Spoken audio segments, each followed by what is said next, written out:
मुख्यमंत्री बनना आपको? हमारी एक आइडियोलॉजी है, एक विचारधारा है। तो किसी भी फील्ड में जब आपका जो लास्ट स्टेज है वो है पॉलिटिकल लाइन में जाना।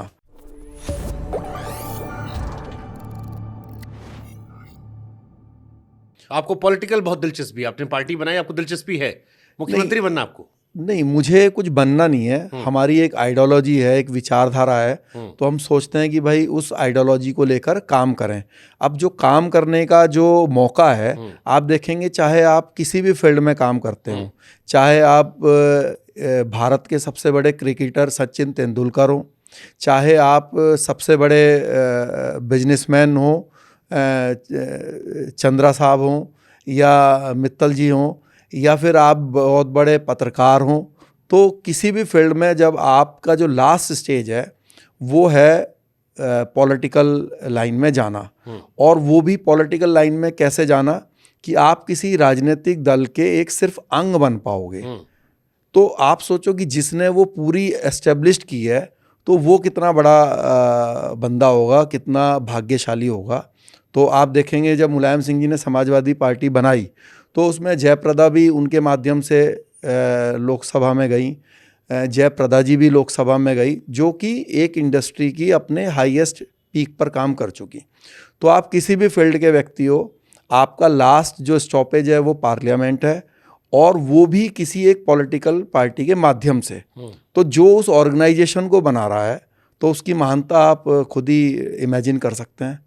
तो मेरा ऐसा मानना है कि और फिर आपका लास्ट जब अपनी लाइन में सर्वोच्चता हासिल करने के बाद जब आप वहाँ पे जाके नमस्तक हो रहे हो तो इट मीन्स वही सर्वोच्च है, और वहीं से ही पूरा देश चलता भी है प्रैक्टिकली। हाँ, अगर उत्तराखंड जल्दी बंटवारा हो गया होता जी तो शायद ये सब ना कहते आप, तब यूपी में था जब आप पैदा हुए थे। हाँ बिल्कुल, मैं इसीलिए सियासत इतना बोल रहा है, वरना उत्तराखंड के लोगों से हमको फौजी वाली खुशबू आती है, पॉलिटिकल थोड़ी कम आती है। लेकिन तब शायद बंटवारा नहीं हुआ था 17 मई 1976। नहीं, देखो बाय बर्थ तो जो आपकी खुशबू है वो फौजी वाली ही खुशबू है मुझ में। एक्चुअली क्या है, जो मेरी स्कूलिंग हुई हुई है वो था सेंट गैब्रियल्स एकेडमी, तो मेरे स्कूल का नाम। तो वो एक्चुअली क्या है कि जो हमारा रुड़की में जो BEG सेंटर है, बंगाल इंजीनियरिंग ग्रुप, तो वो उसके कंपाउंड में था।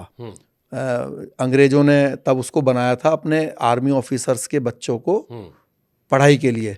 और एक IIT भी है रुड़की में, तो उसके प्रोफेसर्स के बच्चे भी हमारे साथ पढ़ते थे। तो क्या है कि मेरा जो पूरा स्कूलिंग हुई है वो उसी आर्मी के ही लाइन पर हुई है।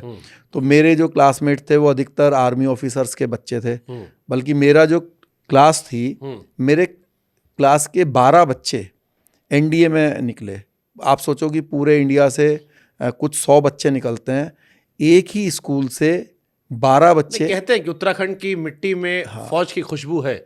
हाँ, तो आपके वो दोस्त लोग कहते नहीं है कि शेर सिंह यार तुम फौज में आते देश का नाम होता, तुम कांड कर गए? नहीं, देखो अभी भी मुझे ऐसा लगता है। देखो मैंने पहले ही बताया कि भाई डेस्टिनी बहुत बड़ी चीज़ है। अब मन में वही विचार है। देश के लिए काम करने का अलग अलग तरीका होता है। जैसे आप भी देश के लिए ही काम कर रहे हैं, बस उसका जो रास्ता है वो अलग अलग है। एक इंसान इनकम टैक्स दे के देश के लिए काम कर रहा है, एक आदमी आर्मी में रह के, एक आदमी किसानी करके, है ना। कोई तो हर का अपनी अपनी फील्ड है और वो उसमें काम कर रहा है। तो मेरा भाग्य नहीं था कि एज ए आर्मी पर्सनल में देश की सेवा कर पाता, बट जज्बा या मन या दिल वैसा ही है कि भाई देश के लिए कुछ करें। ठीक बात। हाँ। आपके जीवन में 3-4 चीज़ें बड़ी हाईलाइट होती है जी। शेर सिंह राणा का नाम गूगल करो जी, तो एक आता है फूलन देवी के साथ कांड, फिर आता है तिहाड़ से भाग जाना, अफगानिस्तान जाना, वहाँ से अस्थियाँ लाना, और भी बीच बीच में कई सारी चीज़ें आती है। अब क्योंकि शुरुआत जो है वो फूलन देवी से होती है जी। क्यों ठोक दिया था आपने फूलन देवी को?